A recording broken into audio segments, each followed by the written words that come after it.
Bonjour et bienvenue dans cette vidéo de présentation de mon prochain MCAL, les traînes du phénix. Alors, un châle en MCAL, ça veut dire quoi? Mystery Knit-Along, ça veut dire que c'est un châle mystère que nous allons tricoter ensemble. Et la petite particularité des miens, c'est qu'ils sont tous à épisodes. Donc, vous allez avoir, à partir du 19 septembre, tous les 10 jours, une partie du châle que vous allez pouvoir tricoter par la suite.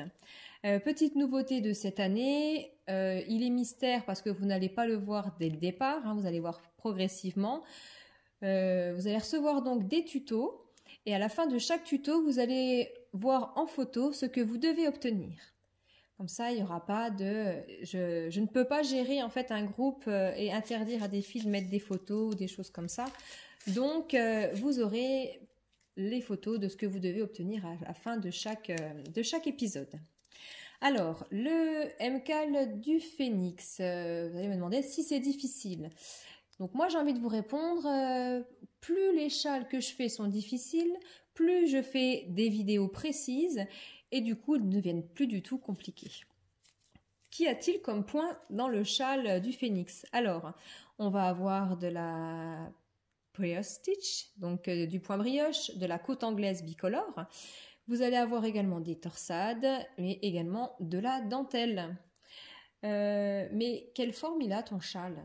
Alors, la forme de mon châle, imaginez-vous un phénix, les ailes ouvertes vers le haut. Vous voyez ces plumes qui tombent, la forme que ça fait, bah, ça fait les traînes du phénix. C'est pas très... Bref. Ensuite, niveau de la taille, on va dire que l'envergure fait à peu près 2 mètres et il fera 60 cm de hauteur au plus large. Alors, maintenant, parlons du matériel. Vous allez avoir besoin de la C1, donc de la couleur principale. C'est pour moi une couleur fantaisie, mais vous avez pu ou vous pouvez prendre une couleur unie, c'est pas gênant, du moment qu'il y en a une. Et 2 pelotes de couleurs identiques du même bain pour la C2, donc la deuxième couleur. Vous pouvez bien évidemment prendre une unie ici, du moment qu'il y en a une là et 2 ici. Donc c'est de la dentelle. Vous allez également avoir besoin pour tricoter de 2 aiguilles circulaires. Donc de base, je demande de la taille 3,5, mais attention, vous allez donc devoir faire un échantillon. Vous allez donc adapter la taille de votre aiguille plus petite si vous tricotez lâche et un peu plus haute si vous tricotez serré. Attention, la laine est quand même, c'est un kit, donc il faut respecter cet échantillon pour être sûr d'en avoir assez ou à l'inverse de ne pas en avoir de trop. Ensuite, vous allez avoir besoin également d'un petit morceau de laine, comme ça, une laine auxiliaire. Voilà, 1 mètre suffit largement. Ensuite, vous allez avoir besoin de marqueurs. Donc bien sûr, vous prenez les marqueurs que vous souhaitez. Il vous faut également un paquet de perles. Donc moi j'ai sélectionné des perles Miyuki, c'est des rocailles de taille 0,8. Il y en a 310 par paquet de 8 grammes. Donc si vous voulez prendre les perles qui sont à la maison, il en faut au moins environ 310. Il vous faudra également ce genre de crochet.